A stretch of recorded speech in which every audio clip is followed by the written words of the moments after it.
Hi, and welcome to Regarding AD, a YouTube channel dedicated to everything audio description. And every video I've made so far has been slightly different. I'm just trying to document and move through and showcase and learn in public all the things that I'm learning regarding audio description. And today's video is also going to be different, but I think fun. So I started a different YouTube channel a few months ago called Audio Describe the Public Domain, or ADxPD for short. And the thought process on this was described in another one of the videos on this channel, just really digging into that silent movie that I started with. But I was really kicking myself in the early days of putting this idea together because, I figured, public domain day of January 1st every year, it's going to be a whole new batch of things that enter into the public domain. And I did not look ahead properly when I was coming up with this idea, because I should have queued up audio description for Steamboat Willie. Steamboat Willie, as of this year, 2024, entered into the public domain, and it was highly talked about. There were major news outlets and morning shows talking about it. There were YouTube channels doing things in that regard. It's kind of like a seminal, a piece, because it just speaks so much to the power of copyright law and corporations, extending copyright law over the years.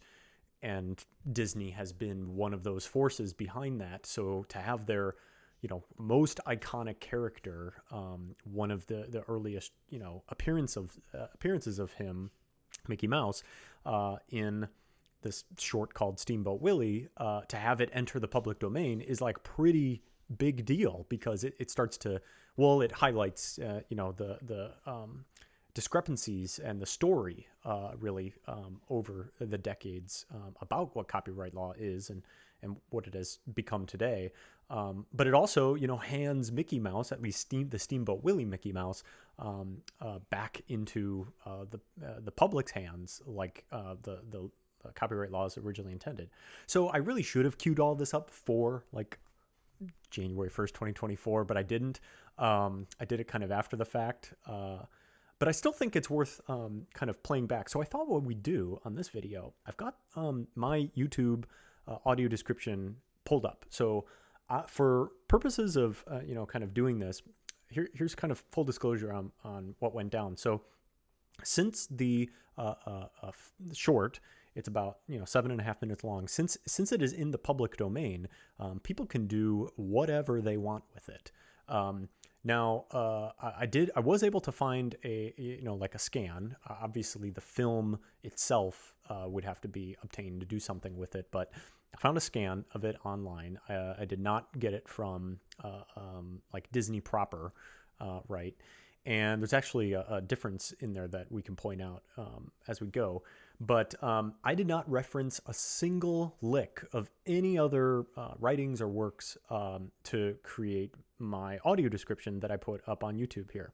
I did at one point kind of reference the Wikipedia article and gleaned a little bit in terms of like, what were they even calling these characters back then? Because as the title card that I put up on screen shows, it says Disney Cartoons presents a Mickey Mouse sound cartoon, but there is no dialogue in the piece. So I was kind of curious, like, were people at the day calling this character Mickey Mouse, or were they calling him Steamboat Willie, or is Steamboat Willie kind of the character that Mickey Mouse assumes in this picture? Like, I kind of wanted some confidence of knowing what to call Mickey Mouse. So I don't think my audio description is the creme de la creme.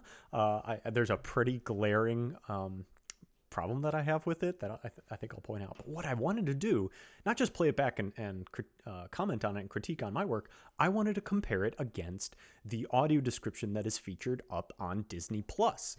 So Disney has a streaming service, Disney Plus, as well as so many others, Netflix and Hulu and all those, Max. And I think I'll get into it a little bit after the kind of deep dive into the short.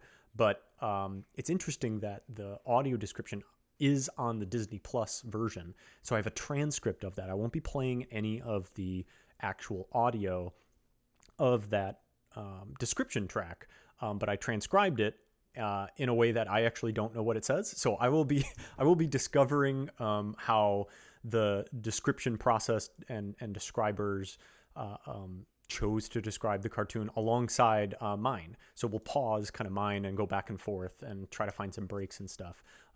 So no critique or involvement of the voicing of the description on Disney Plus.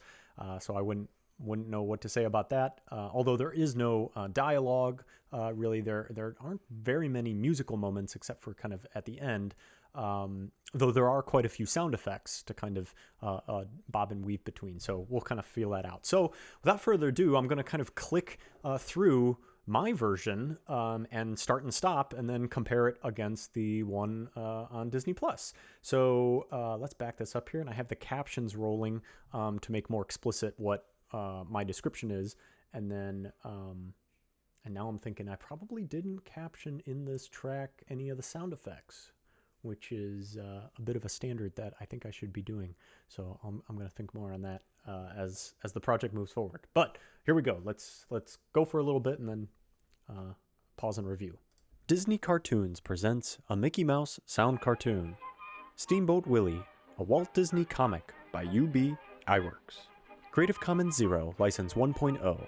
This work has been marked as dedicated to the public domain. Okay, so the title card.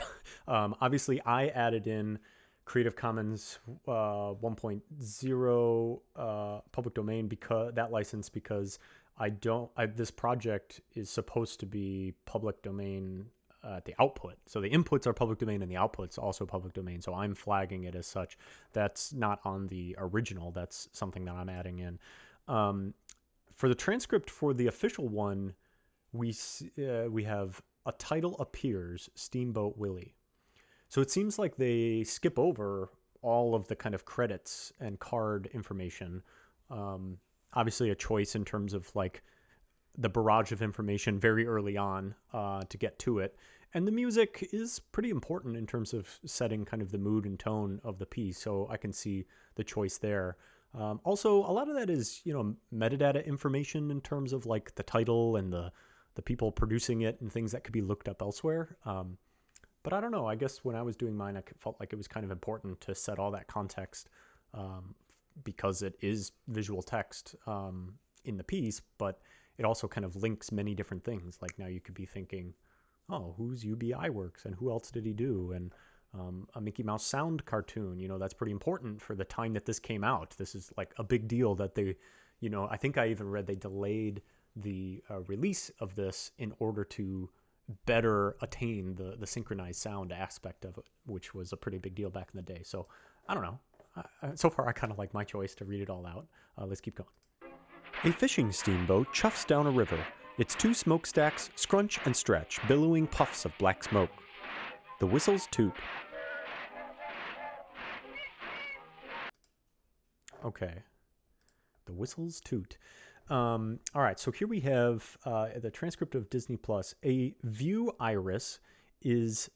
Okay, so I'm reading this back and I'm realizing the transcription may not be completely accurate. It was done with an auto-tune or an auto tool, and I'm really hoping that this video doesn't have to press pause and I have to transcribe it differently because I just don't want to do all that.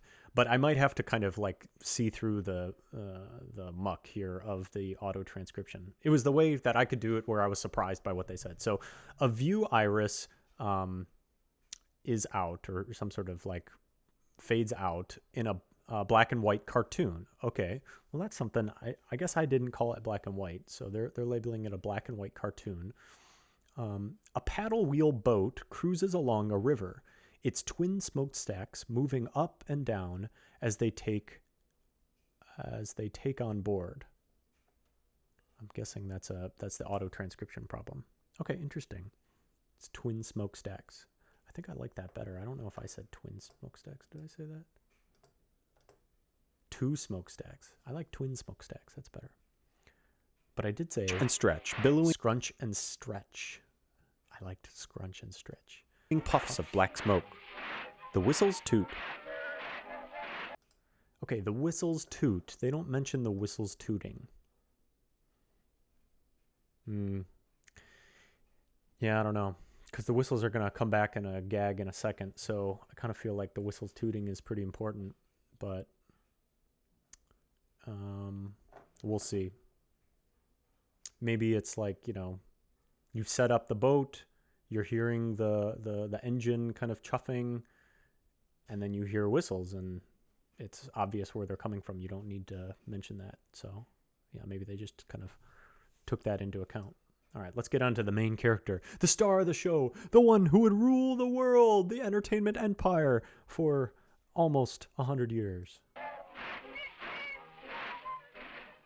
Mickey, a short black mouse with circular ears atop a circular head, taps a foot while gleefully steering the oar.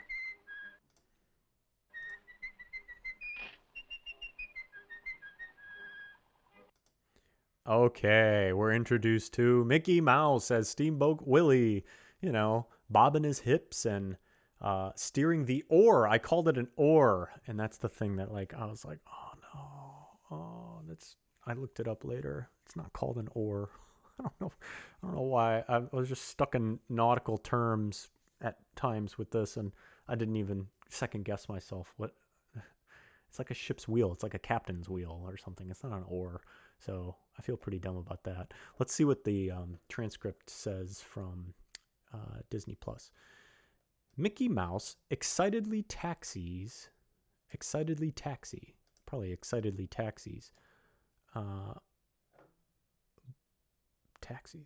but while gripping the wheel, then begins to whistle. Yeah, taxi, that's a nice verb. Excitedly, that's kind of an adjective territory, which is sometimes a tough call on whether or not you're going to insert that. Then begins to whistle, and that's probably timed. If they missed the whistles toot, that whistle's probably so that way we can hear the iconic, melody right in tune with the. I kind of talked over it, but they probably let that go. Wearing white shorts with 2 fabric circles in front and a captain's hat on his head, he shows off, letting go of the wheel and giving it a spin. That's nice. I like that. I don't think I described the shorts really, although they don't really describe the ears, do they? Maybe they're gonna go and talk about that another time. But I kind of felt like, what did I say? Circular ears atop a circular head. I kind of felt like that was important because of the silhouette is just so iconic that I wanted to like. I guess maybe it's a either or. It's like the silhouette is so iconic and it's so prevalent in so many places that it's like, why bother describing that element of the ears on top of the head? They even sell the ears for people to like put on their own heads. But I think I kind of, I don't know if this was super intentional, but I like my choice because, or I'm defending my choice. How about that? This feels like a an art critique in front of. I'm self-hosting an art critique in front of nobody on the internet. So there's a lot of mixed emotions going on right now with this, but I feel like Steamboat Willie was such an early iteration of the character that I wanted to capture the iconography was already baked in at that point. There are some shows, I'm thinking like about The Simpsons or some others, where early episodes, even just kind of the line drawings aren't kind of fully finished. The form, the silhouette is not quite baked out to what it's going to be. So different emphasis, different things. All right, so he's spinning the wheel, like letting go of the wheel or whatever they said.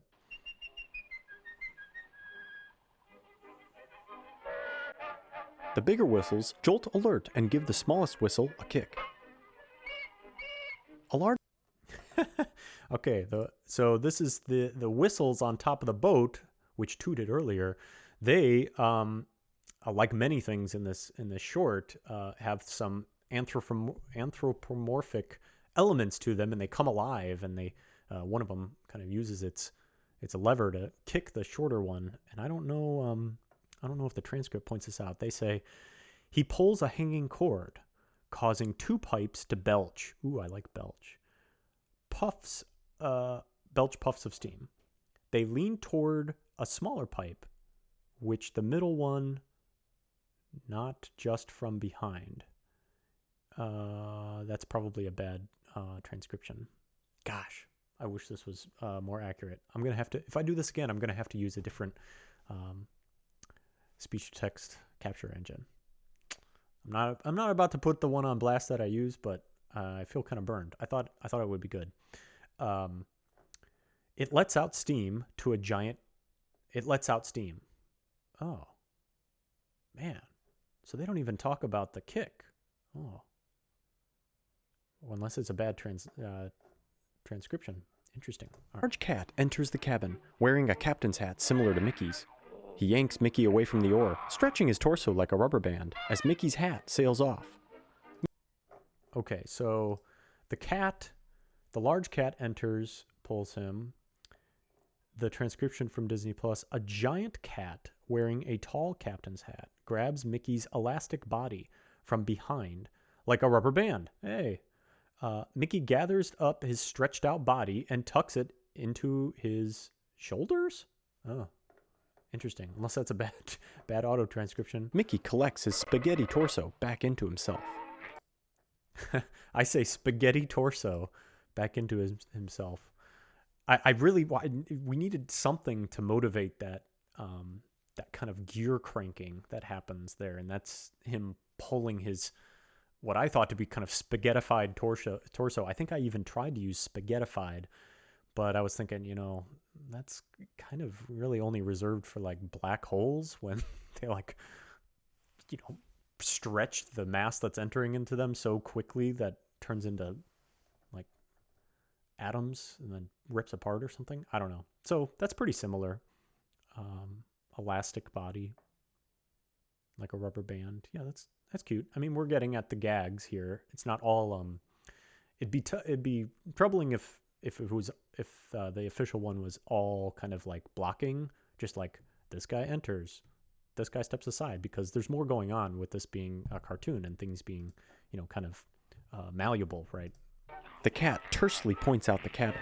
Mickey winces under a salute. The cat turns forward, and Mickey blows a raspberry. The cat's retaliatory kick misses Mickey, only to boot himself around his head. Okay, so a lot went down there. You got the salute. I said tersely. Let's see here. With an angry expression, the cat points off. So I've seen this in lots of AD that I've been experiencing lately, and I don't know how to feel about it. So some of my training and maybe even some of my biases and opinion really tries to limit emotional language tied to emotion, because it's easy to misinterpret. It's also potentially not what is on display. It's like the emotion is interpreted by the person receiving the visual communication, and so therefore the AD as well. And so I've seen this a lot where people put the emotion, angry, next to something like expression, and that it somehow kind of makes it, I guess, that softens the blow of being like the angry cat points off, because that's kind of that's a bigger no-no in terms of audio description, to say he's angry declaratively, but with an angry expression, it's just a lot of syllables, and I just don't know. I said like something like he tersely points, and maybe you could have a similar argument over tersely. It's like what the heck is that? But I was trying to. I think what I try to do a lot of times is tie some sort of adverb in there, because the verbs are so like crucial to describing things in motion and things happening across time, that I try to get an adverb in there rather than do this kind of like angry expression stuff. All right, then Mickey salutes. It doesn't have. Oh, I really liked what I said. This is me just defending all the stuff that I decided. Mickey winces under a salute. Oh, I liked that. He winces under a salute. He does. This official one just says, then Mickey salutes. Okay. As the cat turns, Mickey blows a raspberry. Okay, yeah, I had to look that up to confirm that that's the proper turn for that. The cat kicks, misses, and ends up booting himself. Ooh, that's better than what I did. What did I say? The cat's retaliatory kick misses Mickey, only to boot himself around his head. No, I like theirs better. It's too many words, and I miss, and now I have to make up for it in the next scene. I like so much better. Kicks, misses, and ends up booting himself. That's the sequential cause and effect of how that's set up. It works a lot better than mine. Retaliatory kick, like that's not necessary. Too many words. Okay, on with the show. Only to boot himself around his head, Mickey slips into a mop bucket on the deck. A parrot perched on the deck laughs. Mickey tosses the bucket onto the parrot with pursed lips. Okay, I'm going to try to move a little faster and let more of this play out because I think I'm just giving far too much commentary. We're like 20 minutes into this video, and we're only 1.5 minutes into the AD. Although the second half is all musical. We'll get to that part. All right, the official transcript says, Mickey tumbles to a lower deck, slips on a bar of soap, and falls into a bucket. A parrot watches. It says, oh, what? That's probably not correct in terms of the transcript. A parrot watches. Mickey angrily tosses the bucket over the parrot. Oh, you know what? Oh, what? The transcript engine probably was catching the parrot laughing and thinking that's what it was saying. A parrot watches, and then probably the laugh. Mickey angrily tosses the bucket over the parrot. Angrily. Yeah, I mean, that's kind of anger expression with a anger expression versus angrily tosses. I'd take that. A parrot perched on the deck laughs. Yeah, I probably didn't need all that. I've got too many. It'd be interesting to do a syllable and word comparison in terms of length. I think I have way more words, which doesn't let the piece breathe much because I'm talking over it all the time. Okay, so kind of half and half on that. It's interesting. The cat reaches into his overalls and pulls out a dark box. He bites off half and chews.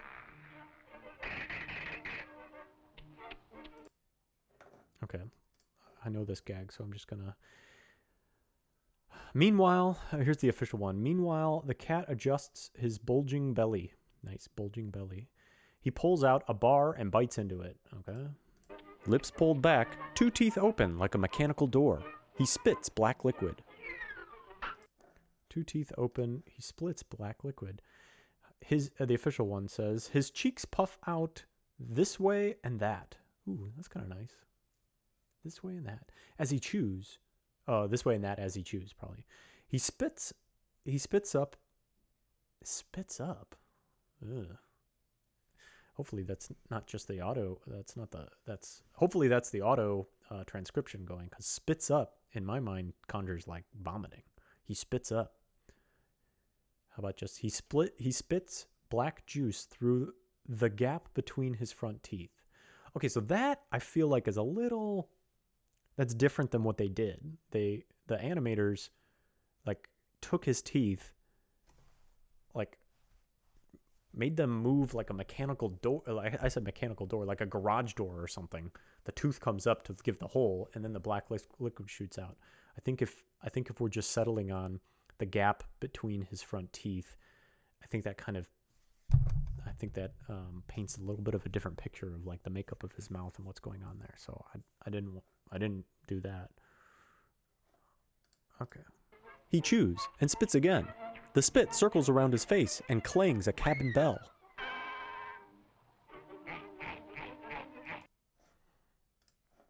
Okay, so a fun little gag there. It's setting it up. He spat. Now he spat and it circled around and hit the bell behind him. Let's see what the official one says. He holds, continuing to chew, he holds the ship's wheel steady. I don't know if that's necessary to talk about the wheel. He spits out more juice. Juice? What? I don't think I called it juice. Liquid? What did I call it?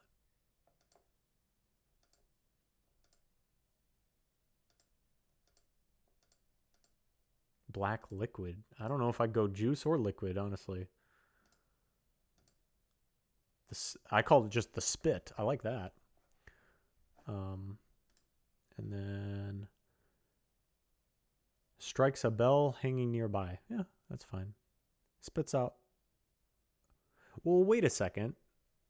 The official one, if this is really how it is, he spits out more juice, which strikes a bell hanging nearby. That doesn't in any way indicate that the spit changes the direction and whizzes by his head, which is very important for the gag, the final gag, which we'll take a look at right now. Another spit curves, yet smacks him in the face.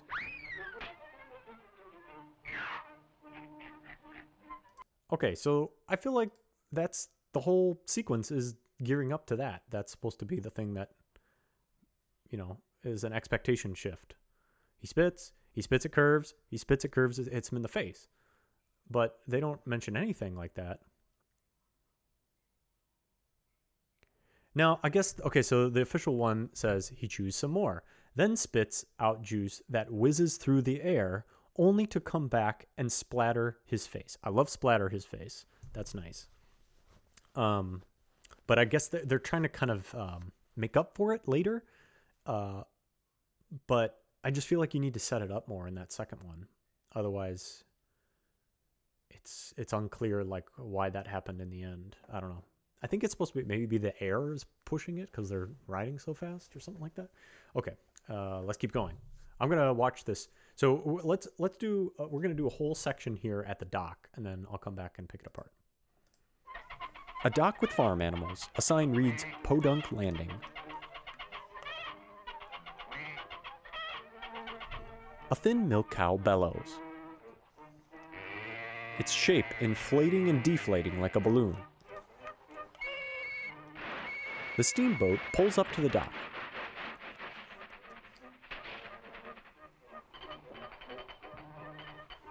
Mickey threads a harness around the cow and lifts it up with the boat's winch.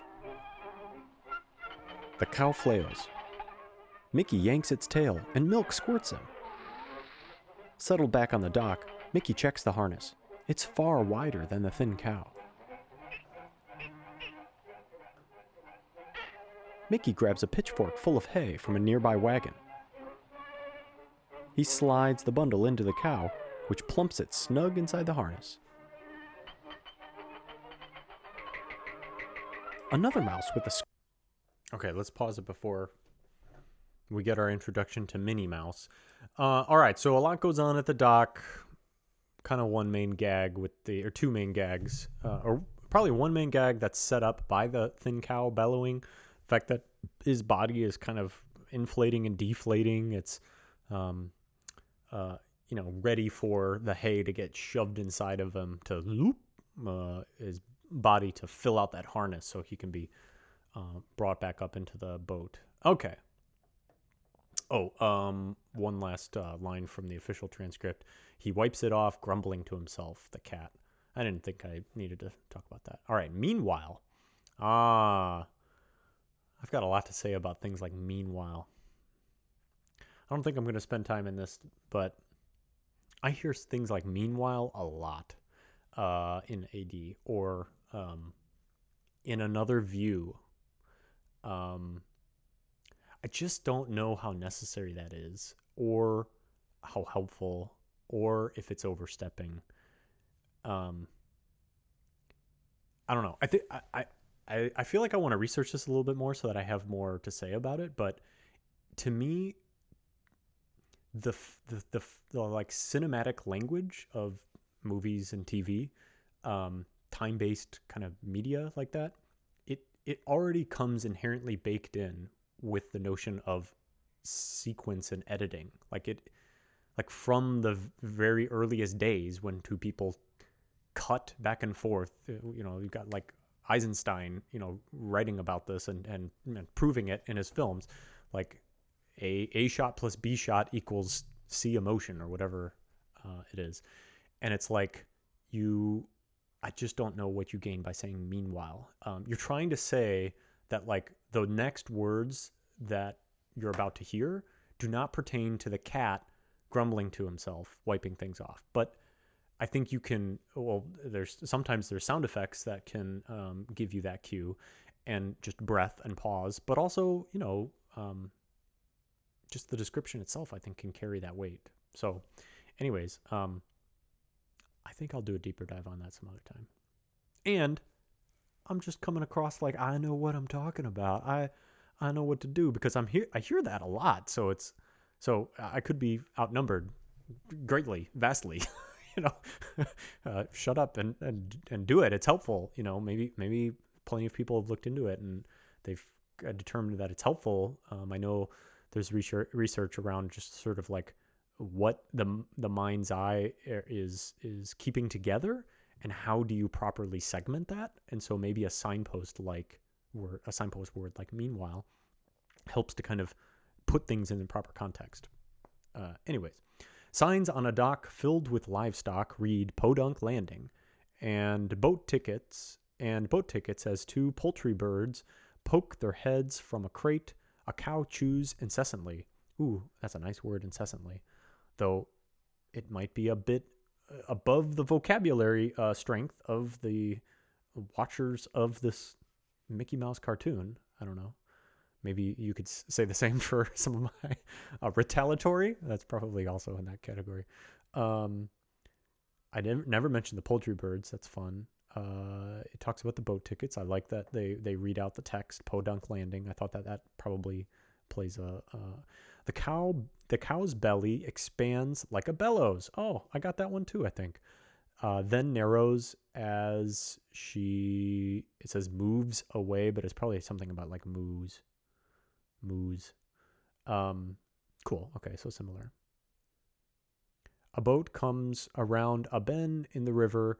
The boat turns its back and toward the dock. Yeah, in toward the dock. Yeah, whatever. It's kind of the same. Then Mickey descends from a pulley rope attached to the, it says jetpack. I don't think it's jetpack. I don't know what it is, but this transcription engine didn't do so great. He fits a loose belt tied to the rope around the cow's waist. Okay, this feels convoluted. He fits a loose belt tied to the rope around the cow's waist. I think you could reorder that and it would be better, but I think mine was a little more straightforward. I don't remember what I said. It's not worth going back. And pulls the animal's front legs over it. Yeah, he's kind of shimmying it in there. The pulley lifts up from the dock while the skinny cow dangles from the loose-fitting belt. Oh, that's nice. Loose-fitting belt is helpful to kind of reinforce that. As Mickey gangster cow's tail, that's probably not what it says. It's probably something like pulls on the cow's tail to straighten her out. One of her udders showers him with milk. Yep. Ooh, showers him with milk. That's nice. Mickey gazes confusedly through the belt. Yeah, that is kind of what he's doing. He's kind of gazing confusedly. But that also seems like a little bit of a peanut butter with the pills inside of it for the dog. It's like, we can't say Mickey is confused or confused. Mickey gazes through the belt. So we shove an emotion into an adverb. And it's interesting that they put the adverb after the verb. Then gives it a few tugs before grimacing. I like grimace. He smiles as he spots a nearby hay cart. Using a pitchfork, he feeds the cow some hay, causing her belly to expand snugly around the droopy belt. Yeah. I don't remember what I said. I've been talking too long. I don't even know. Which plumps it snug inside the harness. Yeah. I like the I like my stuff too much to be doing this. This is 30 minutes.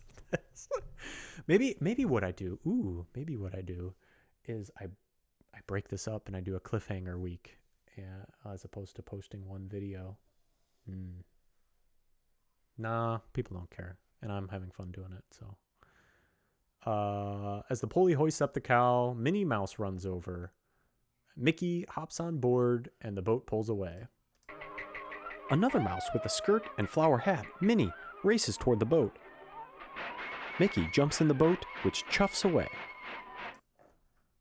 All right, chuffs away. Boat pulls away. I like the word chuff because I think I used it earlier, but it relates to the noise that you're hearing. They say Minnie Mouse. I wasn't sure. Back to the, nomenclature of all this. Minnie Mouse, whatever. I did want to put her name into it. I described her a little bit. I don't think, at least they haven't mentioned any of that.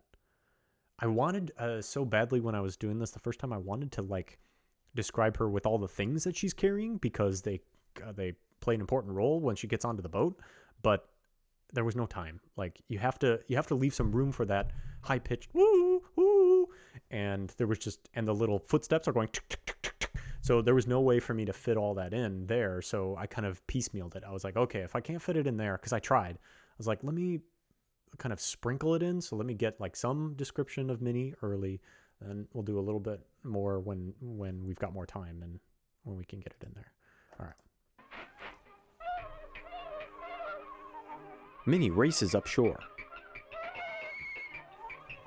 Mickey spots the flailing passenger. He smiles at the winch and cranks it toward the shore. The metal hook comes to life and lifts Minnie's skirt, hoisting her by her underwear. Over the deck, she drops her luggage, a ukulele and sheet music. Okay, quite a bit of action going on in that spot. The hook comes to life. I thought that was kind of relevant because it feels like the whistles that tooted earlier and kicked the little whistle. Reaching the end of the dock, Minnie jumps up and down. Yeah, that's pretty straightforward. She hops off and hurries along the shoreline. Yeah. On deck, Mickey supplies her back. It's probably something like is surprised or something. He turns the crank on the pole. I thought it was cool calling it a winch, but maybe it's not one, and I shouldn't have said that. Or also, another topic deep dive that we can go down at some point is nouns, and how specific can and should you get about the noun? Because you could get super specific about the noun because that's what it is, and using a more specific noun conjures a more declarative picture in people's minds. But you lose certain people who don't know what that noun is, because it's that's such an obscure way of referencing that thing. Don't call it that.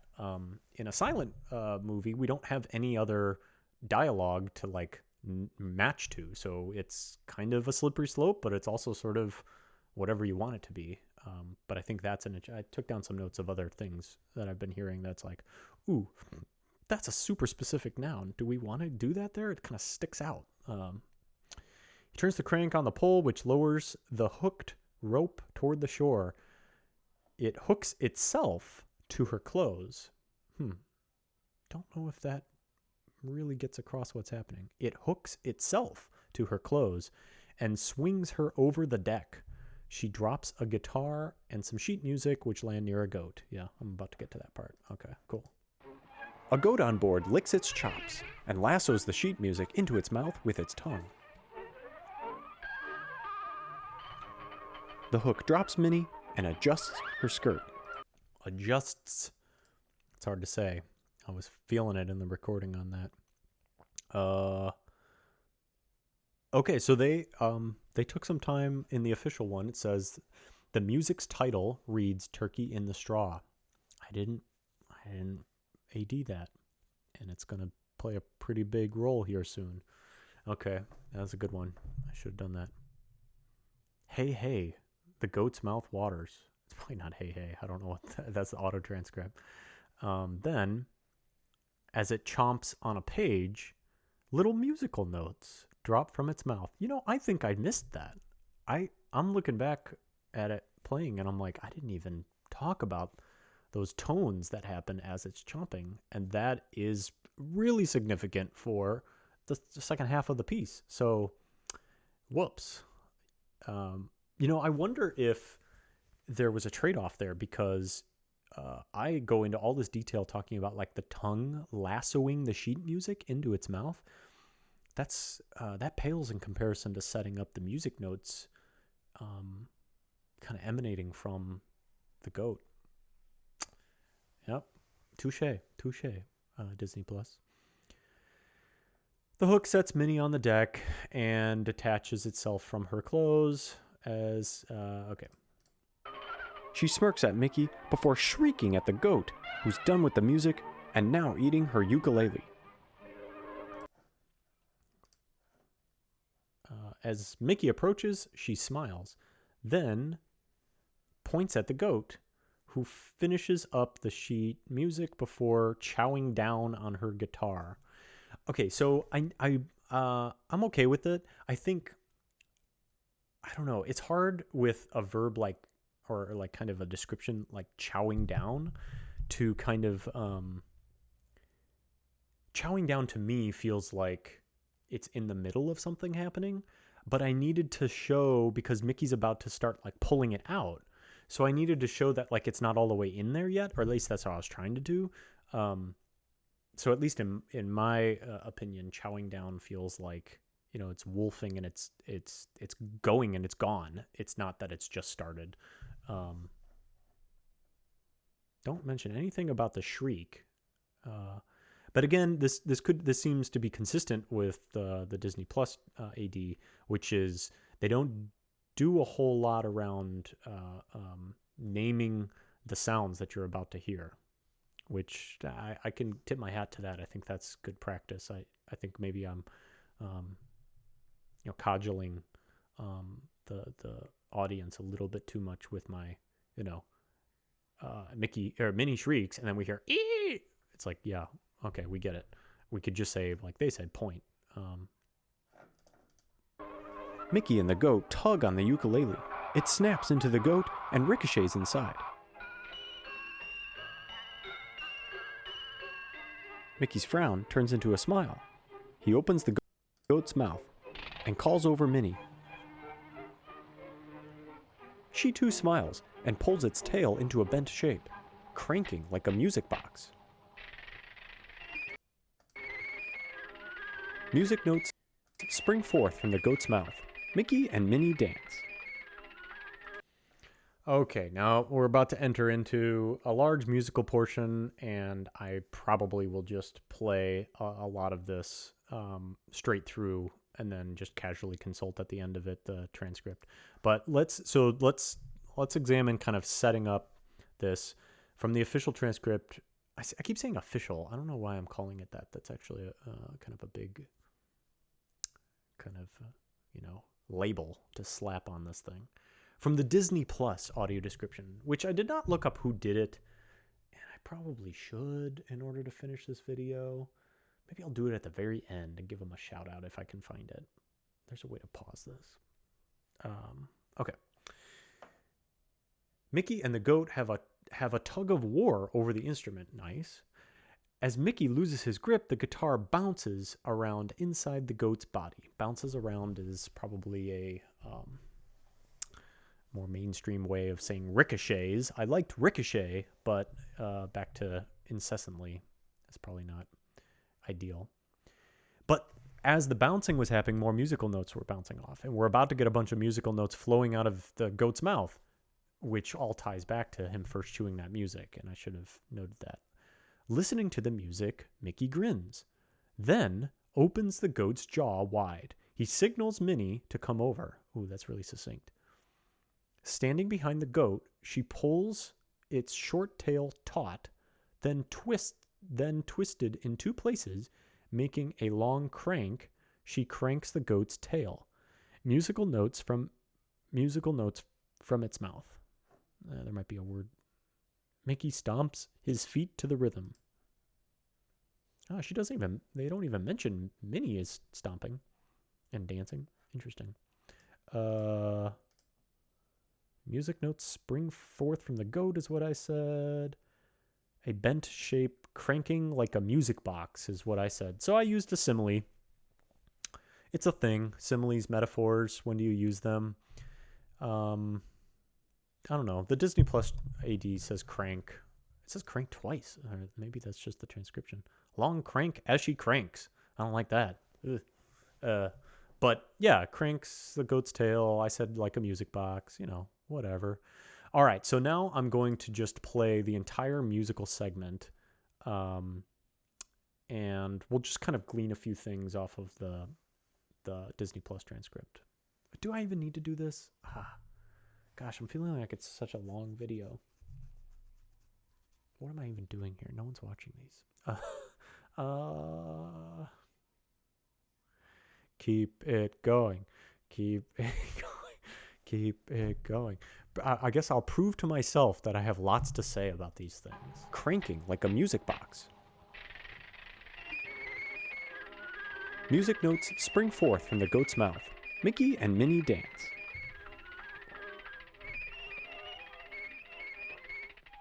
Elsewhere on the dock, Mickey turns a barrel and garbage can into a percussion set played by spoons.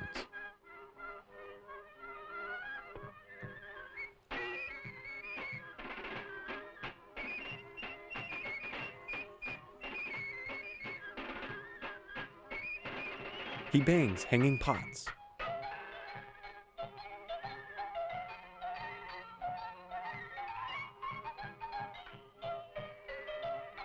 He strums a washboard.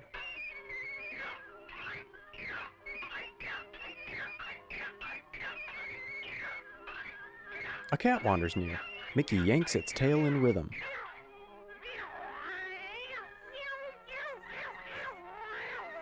He flings it by the tail around his head. Grabbing a nearby duck, he bellows its body like a bagpipe and stretches its neck.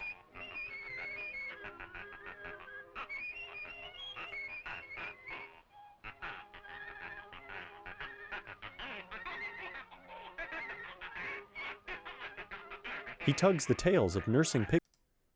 Okay, before we get to the pigs, let's take a look at what went down in the Disney Plus. So I felt like this section of the short kind of follows a very different cadence to the jokes and the gags, because, you know, the music's just going to kind of keep going. So I was trying to basically, like, before every instrument change, essentially kind of like set up what Mickey's doing. Why are we hearing different kind of sounds to go along with the melody? So it says, bouncing in time to the music, Mickey spots a wooden wash bucket. He turns it on its side, then winds his tail around a mallet, which he lifts from the floor. Yeah. Okay, that seems like unnecessary detail. Next, he turns the canister upside down and taps on it with a pair of spoons, while using the mallet to beat the bottom of the wash bucket like a bass drum.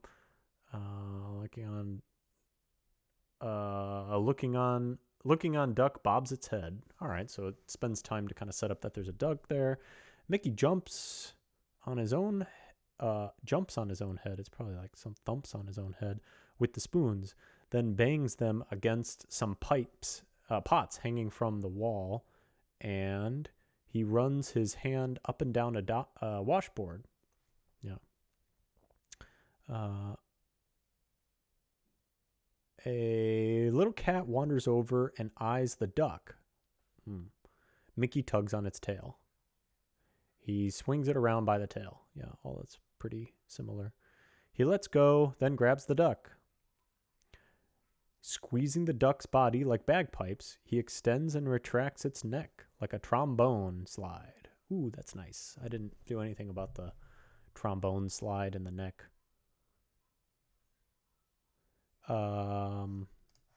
Did I say bagpipe?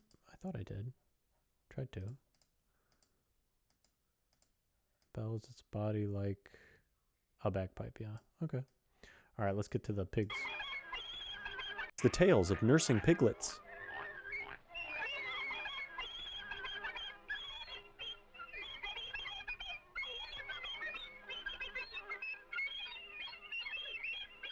Mickey lifts the sow and shakes off her piglets. One holds tight. Mickey kicks it off. He turns her belly up and plays her like an accordion.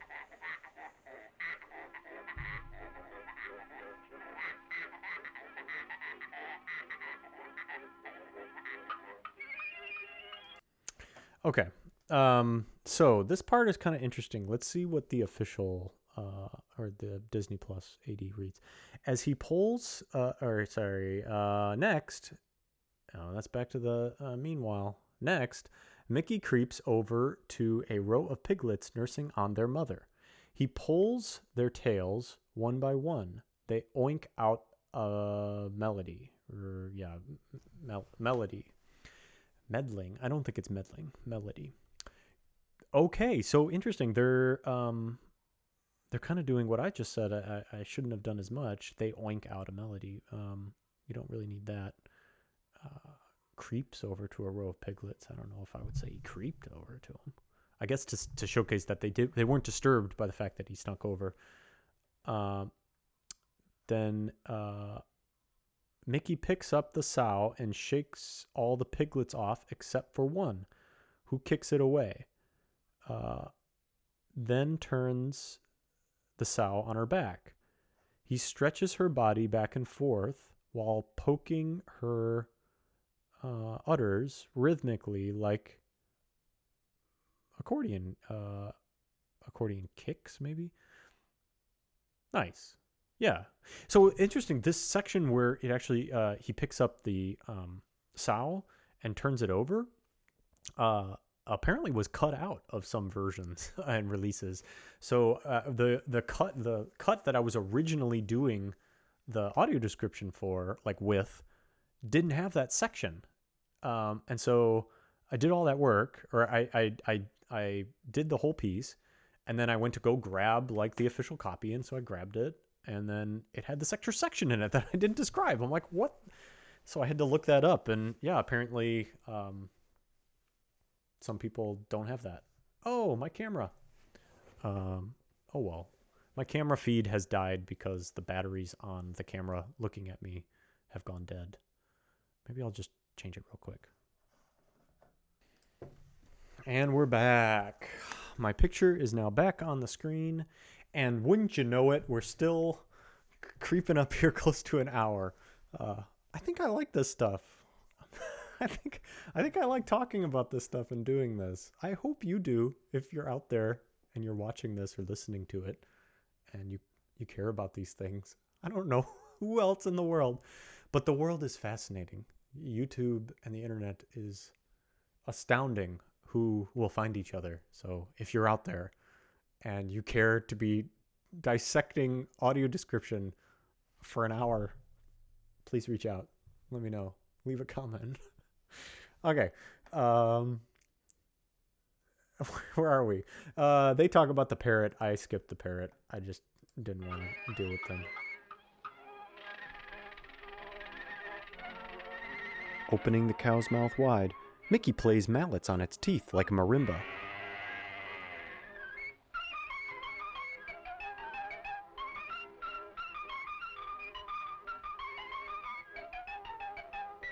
His hips bounce side to side.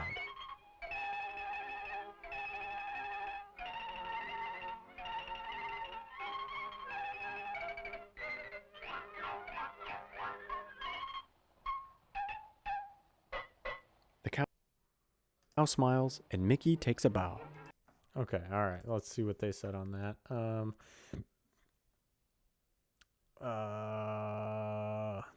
So they talk about the parrot. They say the delighted parrot hops from talon to talon on its perch. That's kind of a nice image, and that is what happened. And that coincides with the sound effects that we're hearing. I skipped it all.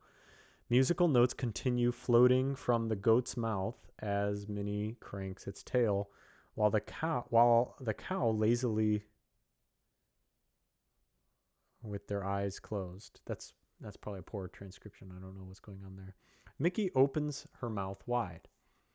He takes out a pair of small mallets and taps them over the cow's teeth.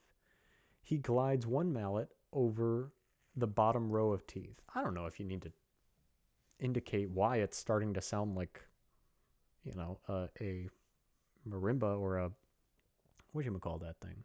Glockenspiel. I think it's pretty obvious when he's going. Broop, broop, broop, broop. He plays the final 2 notes on the cow's tongue. Ooh, that's nice. I don't think I did that. Then takes a bow nearby. Okay. Not smiling is the captain, who towers behind Mickey. Mickey deeply inhales and exhales. Okay. So that's a fun little gag. I don't know why the captain's so mad. Maybe Mickey's just causing trouble, right? But the Disney Plus transcript or AD reads, the cat captain glowers at him. And that's a cool word, glowers. I've heard it in other AD. I don't really hear it much anywhere else. And maybe it's one of these kind of like necessary descriptors when you're kind of limited in AD kind of logic to you use it more prevalently than you would elsewhere. I solved it by saying like Mickey smiles and the captain is not smiling. So I tried to like with my voice kind of indicate like the opposite, which I don't know. I like my choice, but glowers, I hear glowers a lot. So maybe it's just kind of more straightforward to associate like what does the expression look like on the cat's face. Mickey stares frightfully in the galley. I don't know. That might be a transcription thing. I don't even know what a galley is. Maybe I should look that up. Doesn't talk about the inhale, exhale. I wanted to motivate that like, whoo, but oh well. All right. The captain grabs him and tosses him into a small cabin, pointing at a pile of potatoes. Because there he does it again. So I think that's kind of, I don't know, I think that's kind of important. Maybe they're going to describe it on the second time. Disney Plus reads, the captain drops him near an overflowing potato bin. That's a nice description of what's going on there. I like that. Mickey salutes as the captain leaves. He heaves a sigh. It says he heaves aside, but I think that's the transcription. So I think it's like he heaves a sigh, which is nice. So you're hitting it on the second time. I'd prefer to hit it on the first time. So I'd probably borrow heaves a sigh. I like that. Lifting a knife, Mickey peels a potato, tosses it in the bucket, then picks up another one. Yep, that's what's about to happen. Mickey peels potatoes as big as himself. The parrot laughs from the cabin window.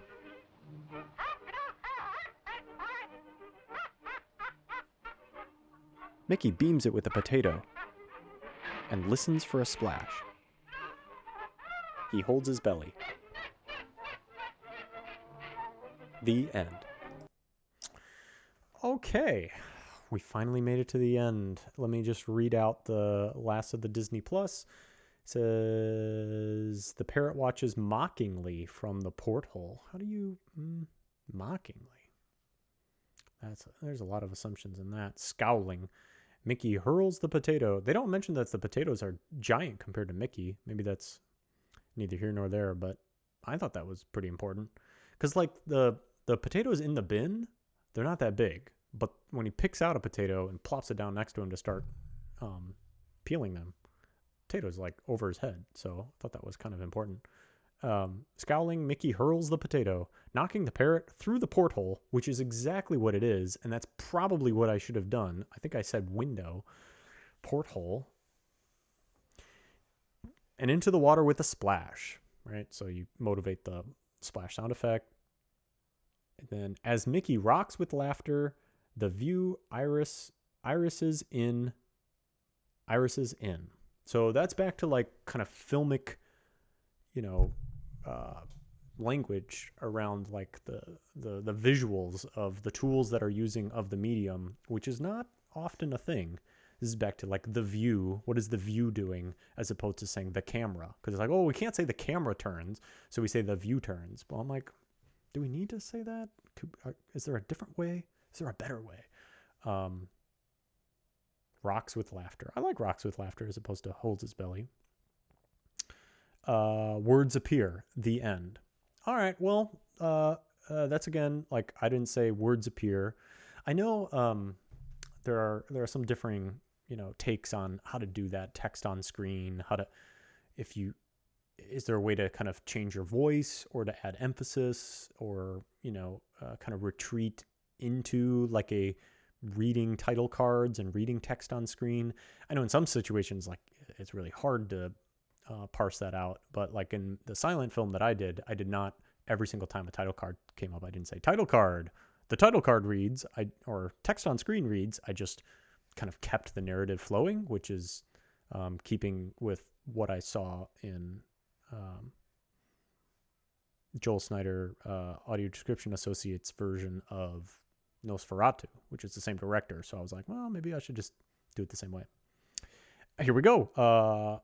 Audio description by Deluxe, with funding by Walt Disney Studios, voiced by, we didn't read their voice, or we didn't air their voice, so I don't know if that's the correct name, so I don't want to mispronounce it for this video.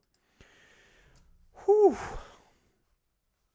I think we've just hit the hour mark. Thank you so much for watching. I know this was a lot. I had other things I intended to get into about public domain and rights and what all this means, that the public domain version of Steamboat Willie does not include the Walt Disney funded audio description track. That is reserved for subscribers of Disney Plus, and presumably under penalty of legal action, that version should not be disseminated outside of Disney Plus. Now, as far as I'm concerned, I feel like what I just did here is completely within the realm of fair use, by only pulling up the transcription and of the AD and voicing it myself and adding commentary galore. Nobody would misconstrue this hour-long YouTube fever dream for a direct comparison example of watching Steamboat Willie with audio description. For that version, you'll have to go to ADxPD or AD the PD on YouTube to watch that. I'll link to it in the description. And if by any chance you have stayed in tune with this entire video, please reach out. These are topics I look forward to nerding out about for as long as I can keep having the energy and nerding out about them with. But doing it with other people would be, it would be a pleasure, because right now it just feels like I'm talking into the void. I know this will probably eventually get somebody somewhere, but that's all I got, and I appreciate coming along for this ride. Thanks.